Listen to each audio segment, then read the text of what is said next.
Starting and running a business is hard, but you don't have to do it alone. Whether you're an established business owner or thinking about starting a side hustle to earn extra income, I am here to teach you how to show up as your unfiltered self, level up your business, and thrive as a mompreneur. Let's embrace the chaos and start enjoying the journey together. I'm Amy Traw, and you're listening to the Motivated Mompreneur Podcast. Welcome back into the Motivated Mompreneur Podcast. Joining me today is Theresa Harp of Tamers. We are going to have a fabulous conversation about the elusive 24 hours of time that we have in our day and just strategies to overcome procrastination and all of the things. So Theresa, I'm so excited to have you on the podcast today. Thanks for joining us. Hi, Amy. Thank you for having me on. I'm pumped for our conversation. Yes, it's going to be so good. So before we dive in, tell us a little bit more about yourself, who you are, what you do, and who you help. All right. So my name is Theresa Harp. As you said, I am technically still a speech language pathologist. That's sort of how I got started when I was working. And I have 4 young kids. And as I was growing my family and I was trying to grow my private practice, I found that it was a lot harder to juggle, air quotes, all the things than I had originally maybe experienced. And it led me down a path towards certification for becoming a life and productivity coach. And so now I work pretty much exclusively as a life and productivity coach for busy moms who are running businesses. Most of them are business owners themselves and are trying to figure out how to manage their time in a way that they can spend it doing the things that they love while still having time to do all the things that they have to do as well. Love that. So for those of our listeners that aren't familiar, what is a productivity coach? Yeah, I think there's a lot of misconceptions out there about what a productivity coach is. I'm so glad you asked that. And I think different people will give you different answers. And I've seen this look very different within the field. But what I typically do when it comes to coaching on productivity is we first look at what is your definition of productivity. What does that look like for you individually? And we do that in our coaching sessions. And so for me, my philosophy is that productivity is not necessarily about getting more things done, about how to get all the things done even. It's really about how to spend your time doing the right things, knowing that the right thing is going to look different for every person. Ooh, that's good, because I think so many times we get that misconception that, okay, productivity, it's about getting more and more and more and more done. But in reality, as moms, and you totally get that, you've got 4 kids, you're working, you have the business. Like, if you're trying to squeeze even more into your already busy schedule, you're not going to be productive no matter what you do. It's like, stay away. I don't want that productivity coaching thing. I don't want more things to do. I don't want to work faster and harder. No. Right. But spending your time the way you want to be spending it, the things you want to be doing, which is incredible. So let's dive into, all right. So the busy mom, which I think we can all relate to, life is just chaotic.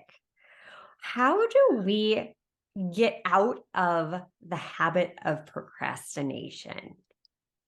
Where do we start?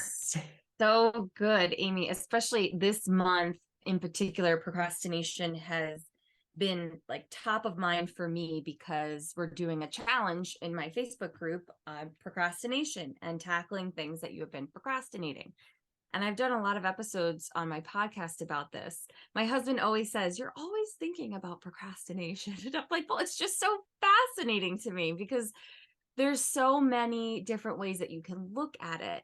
And what I think is really important for people, for moms in particular, to understand is that procrastination really is an emotional experience. It's not a lazy experience.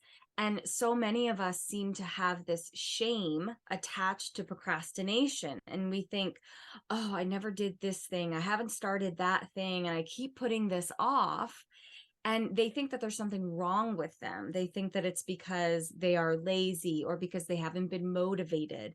And so I like to look at procrastination from the place of, well, what are the underlying thoughts and the underlying emotions, feelings that you are avoiding by procrastinating, by not doing the thing that you think you should be doing? That is so valuable because it's that emotional context. And then we get a lot of those bad emotions. We feel guilty, we feel lazy, and then you get us so overwhelmed, you don't even want to start then. You don't have that drive to start because it's overwhelming. Yeah, and I think too, it's not just about the emotions attached to that idea of procrastination, but it's also about the emotions that you think are going to come up when you're doing the activity that you're putting off. Oh, So that's a really lot good of take. Yeah. times, yeah, we look at like patterns. There's oftentimes patterns of procrastination. And a lot of times we procrastinate the things that we think are going to be challenging for us, the things that we think are going to take a lot of energy, the things that maybe we're scared to do, we're uncomfortable, we think we're not good enough to do, or it's going to be a lot of extra steps and extra work. So we're avoiding this feeling of maybe discomfort or this feeling of fear or inadequacy. I mean, all sorts of different emotions that we probably aren't even aware of on a conscious level, but are happening subconsciously. And that's what's keeping us stuck. Oh, that's good. That's really good. I love how you kind of reframed it from, society's take on procrastination to, no, let's dive deep. Let's see what it really is. What is that holding you back? What is that one action item? So what steps can we take then to get out of that procrastination loop when we know, okay, I'm a procrastinator. I don't even know where to start though. Yes. Such a good question. So I think there's a lot of different steps that you can take. And a lot of this is figuring out what works for you as an individual, right? Because we all have different brains and we all have different, personalities. But I think one of the biggest starting points is looking at what those underlying thoughts and beliefs are. Like, get very specific about those emotions and becoming more aware of them, because like I said, many of us aren't even aware of them. So bringing that awareness up to the forefront and saying, okay, what is really going on here? When I think about doing this task, for me, I work with a lot of speech pathologists who write reports, and that's something that we all often procrastinate. So, for example, when you think about writing this report for your job, what emotion comes up in your body and what thoughts go through your brain? Oh, this is going to be so much work. Oh, I don't know what, to write in the recommendations, or oh, I don't know if I really got all the information during the evaluation, so I don't know if my report's going to be good enough. Oh, everyone's going to read this, it has to be perfect. And these are the things that are happening in our brain, like rapid fire, that we aren't even realizing until we stop and listen that they're there. So once you address those thoughts, you become aware of them and you address them, you can start to dismantle them and work through how to take those next steps. Ooh, so good. And gaining that awareness, it can be really uncomfortable at first when you get quiet and start to realize these stories that we're playing in our minds. So, what do you recommend as a step to start to dismantle some of those stories we're telling ourselves and be able to work through it? Yeah, absolutely. There are so many stories that we tell ourselves. So once you've identified what those stories are, I like to ask my clients, okay, well, is this true? Like, we just start there. Is it actually true that you don't know what to write? Is it actually true that everyone's going to be judging what you're doing? Or is that just what your brain tells you? Is that just what, your human brain is thinking? So we start to dismantle them and look at, okay, fact or fiction. And then we start looking at, okay, well, what exactly are you afraid of? So if they were to judge you, say, like, let's go there, let's figure out what's the worst that happens, what's the worst that could happen in that scenario, because it could happen, right? We can't control those outcomes. And so sometimes we just acknowledge that, yeah, this actually might happen, but it's not going to kill you. It's not going to, you will get through that. And quite frankly, looking at the amount of time and energy that your brain is spending when you're thinking about the thing you haven't done, I mean, that is just such a time suck and an energy suck. Why not just start doing the actual thing so you can come through it and come out on the other side? Yes. And I love how you just talked about that, because that exercise in itself, questioning those stories, that is such a powerful exercise. I know Mhm. for me, that was a breakthrough moment. I come from a healthcare background. I had worked in the PT field for 16 plus years. And for me, it was diving in and questioning those thoughts. And it was like, okay, what is worst case? And it's really not usually as bad as we think about, but we push it to the side and we push it down and we just sit in it. And I would love for you to dive in more about just how much capacity this takes up of our brain to be able to function. Yeah. You mean the procrastination of like how much that weighs on you day Yes, to day? definitely, and just takes up that space for you to be able to take action. Absolutely, because we attach meaning to it, right? So if we are procrastinating a task, we are afraid of how we're going to feel. And then we attach meaning, which is those stories that you're talking about. So then the story becomes, well, now I am that thing. If people judge me about this, keeping with this example of reports, if people judge me on how I write that report, it means that I'm a bad writer. It means that I'm a bad therapist. It means that I don't know what I'm doing. And so we make that connection of attaching meaning, and then that affects our self-concept. That affects how we show up in the world. That affects how we spend our time doing all these other things, because we're doing these other things from a place of insufficiency. I love that. And that's so true, because we attach those meanings, and then it makes it that much harder to get out of that cycle. But once you've identified it, it gets easier. Yes. So Yes. good. And I'd like to make sure with my clients, like we do a lot of internal work, but we also do a lot of external work too. And so what I mean by that is I like to say I blend sort of the mindset with the strategy.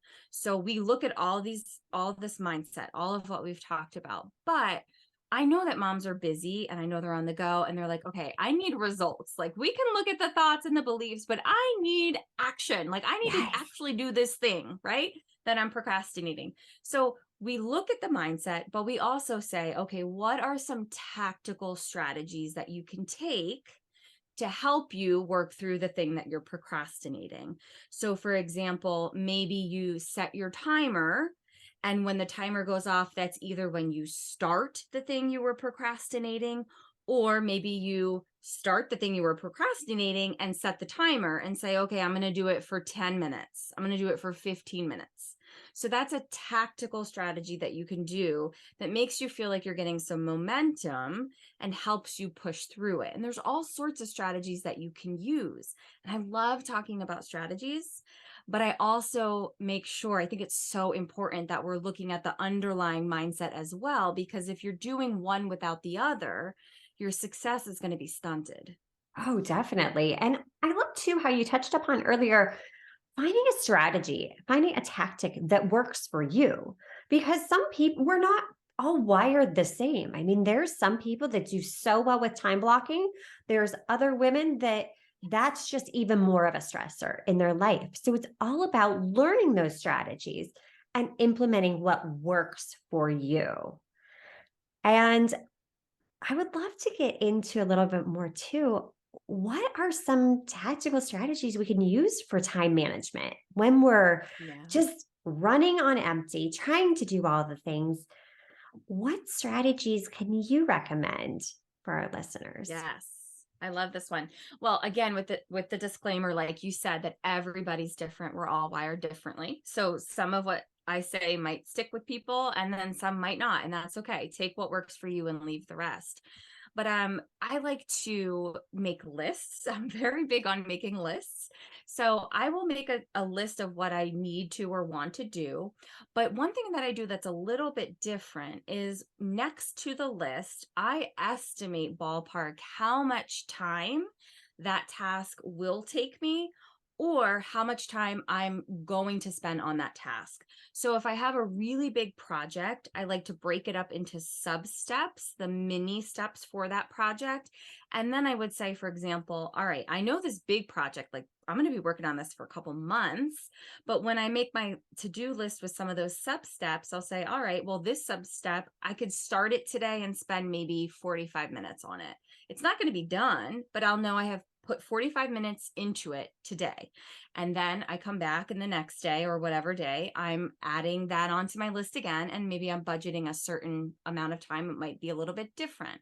So it gives you some parameters of how long you want to work on something, and it gives you a framework. It also makes it be a little bit more achievable and help you feel it's a little bit more rewarding. Like, okay, I did this. I know it didn't get done, but I did this for 45 minutes. That's awesome. Yeah. And a lot of times too, it doesn't take as much time as we think it will. Yes. I I'm run into so that with glad you myself said all the that. time. I'm like, I've been putting this off forever. I remember there was one year when I always do a photo book, like a recap of the year with all our family pictures. I just go online, I autofill it in. I had procrastinated this gosh darn photo book for months. And I'm like, oh, it's going to take me hours. And, the stories we tell ourselves. And then, like that summer, I'm like, why have I not done this yet? So, what did I do? I went online and it was done in like 20 minutes. And I'm like, literally, like the Right? brain capacity, the mental capacity this stupid little book took up Right. to just do it, Right. So that was nice then. Absolutely. All right, it's done. Guess what? I can go for a walk now, or I can do, just like 5 minutes of something for myself, whether that's just some journaling or deep Yes. breathing or just some type of little me time because I had already blocked it out It, anyways. It was already scheduled. So, exactly. yeah, we're all Yeah. guilty of it. It's So okay. Give yourself we some grace. are. We all do it. Right. Because we're all human. It's just what our Right. human brain does. The brain is like, no, I want to keep you safe. I want to keep you from doing something that's going to be uncomfortable. And in reality, like you said, we sort of wind up spending way more time worrying about it or thinking about it than we actually spend doing it. So, from a Right. time management and a productivity standpoint, it's like, oh my gosh, of course, let's get this done because it's going to save us time in the long run. Yeah. So I love that. And I also love that you mentioned, like, oh, I'll go for a walk after. And, just building in little rewards. So that can be for things that like after you do something you've procrastinated, but it could also just be as used as a time management strategy. So as you're planning out your day or however you do it, however it works for you, building in that time for yourself. And I like to really encourage moms to start there. So say, okay, what is the thing you want to do for yourself today or this week, and putting it on the calendar. But I recognize that, for moms who are feeling so overwhelmed and aren't doing any self-care, that's a big leap to get there. So sometimes we just start with, all right, let's put you on the list, or let's use this as a reward. And it helps to motivate you to use your time a little bit more efficiently and to maybe give you some of that momentum to do the things that are on the list that maybe aren't all that fun. Right. Sometimes we need that little carrot dangling in front of us because studies have 100%. shown it create a dopamine reaction, like a It dopamine does. release. And dive in a little Yes. bit about okay, there's actually science backing this. Exactly. Yes, that definitely happens. That's definitely true. It's research based. There's also research that says when you check those boxes off on your list, it gives you a little bit of that dopamine hit, which is like another reason why, hey, put yourself on the list, right? So just put read a book or watch Netflix or go for a walk, put that on Yeah. the list. And then you're like, all right, I got to do it. It's here. I love it. I love it. Well, and to just being able to break tasks down. Yeah. When it seems so daunting, just taking that small little micro action of breaking it into those manageable 5, 10, 15-minute tasks that, okay, instead of scrolling on my phone today, I am going to, while I'm waiting at the bus stop for the kids, do this small activity that'll take me 5 minutes. Unsubscribe from all those 50,000 emails that come in on lists that I've never signed up for. Just taking those little Yes. micro actions. I think that's so valuable that you mentioned that too. And then Yeah, lastly, absolutely.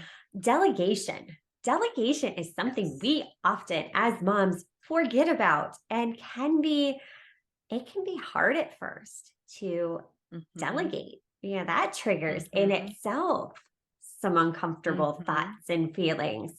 So, how do Hmm. you see delegation as a positive thing in being a mom, in being a business owner? Why is delegation necessary? Yeah, that's such a great question. I think it happens to us. It's challenging for us as moms. I think it's also challenging for us as business owners. We tend to micromanage and we think no one will do it as good as we can. And I need to do this, or we tell ourselves we don't have the money for delegation. I like to think about delegation a little bit outside the box, and probably I think there might be listeners who maybe already are delegating things and don't realize it. So if you think about it that way, it might help women to feel more comfortable to delegate more things, because it's evidence that, oh, okay, I already am delegating things and I've survived. So I can do more of this. So for example, I use Amazon Subscribe and Save for, just all of the things that we buy routinely. It's on Subscribe and Save. When my kids were in diapers, we had, wipes and toilet paper, paper towels, shampoo, conditioner, vitamins. You name it, it was there. And then it's like, okay, I don't have to think about any of that. It comes on the clock and it's one less thing I have to do. So that's delegation in and of itself, right? That's outsourcing. Looking at, okay, what else can I delegate in a way that feels safe, knowing that it's okay if it doesn't get done the way I would do it. So I do this a lot with my kids. Now, I tend to be naturally, I'm more of a type A micromanager. So this is outside my comfort zone. And if anyone's listening and thinking like, no, no, no, no, I hear you.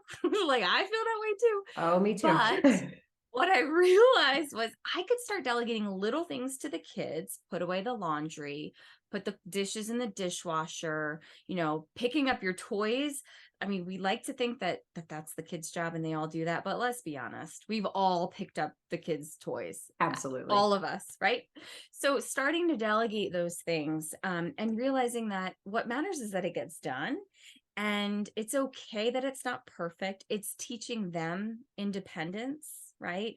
And sufficiency and all of that. And looking at what do you get on the other side of that delegation. So after you delegate something, what does it open up for you? Well, it opens up kids who now can do things on their own more independently. It opens up self-esteem for them. Maybe it opens up free time for you. Of course, it lightens the load for you. It gives you a little bit more emotional availability, energy, all of that. So really looking at, okay, what can I delegate? How can I shift my thoughts about delegation? And what are the benefits of it? Yes. And it's teaching your kids life skills too. If we coddle them 100%. constantly, they're not learning these life skills, just such simple little tasks. And usually what I've found is it's hard for me to delegate to my kids too, because yes, I am a type A person. And when I see the silverware in the drawer going every which way, it drives me crazy, but I don't fix it. I'm just like, okay, pick your battles. But Yes. they are way more capable a lot of Yes. times than we give them credit for. My Yes. kindergartner started last year when she was in kindergarten. I had her start packing her own lunch. And, some I people are love like, that. a kindergartner can do that? I'm like, yeah. I'd help her when Yeah. she would need help, like if she was making like a sandwich, if she needed help spreading something. But now she's a first grader and she can do it all by herself. Like she learned how to Yes. do that. And yeah, there's some days there's jelly all over the counter and it's a mess, but again, it freed up that time. And also, I love how you mentioned subscribe and save, because we forget, use technology, use automations, use these wonderful things that we have at our fingertips to help you. Just because you've Yes. always done it one way, there's nothing wrong with doing grocery pickup to save yourself the hour of going up and down the aisles Oh to my get what you gosh. want. And just these little things, something like subscribe and save with your products that you're going to be going and buying anyways on a regular basis. Well, guess what? They magically show up at your door. It's a beautiful Right. thing. Let's take advantage of Yes. it. Let's stop feeling guilty for it and start Yes. using our resources that we have. Yes, I totally agree. I love that your kindergartner made her lunch. And something that occurred to me as you were talking about that, that I think is worth mentioning is the return on investment, the ROI. So with delegation, sometimes it takes more time in the beginning. It might actually slow you down, like in that case with the lunch. But long term, now she's making her lunch on her own. And so you've sped things up. And so the ROI is a little bit slow sometimes with delegation, but it's so worth it. Right, exactly. And just figuring out what works for them. I mean, she was, like you said, she was very slow at it at first. So instead of waiting until Mhm. morning, we would do it the night before. So we had unlimited time versus, all right, guess what? You woke up, buses coming at this time. We have this amount of time to do it and get X, Y, and Z done too. But yeah, just giving yourself some grace, doing it messy, and just seeing what works for you and what works for your family is totally key. Such Mhm. great value you shared with our Mm, listeners today. These are thank you. such tactical strategies that are easy to implement and will help you regain control of your time and get out of that cycle of procrastination. Teresa, where can we learn more? Awesome. So I have a Facebook group. It's a free Facebook group for anyone who's interested in time management for busy moms. And that is called the Time Tamers. That's how you can find me on Facebook. I also have a podcast, and the name of the podcast is the Time Tamers Podcast. Pretty easy to find. It's available on all podcast platforms.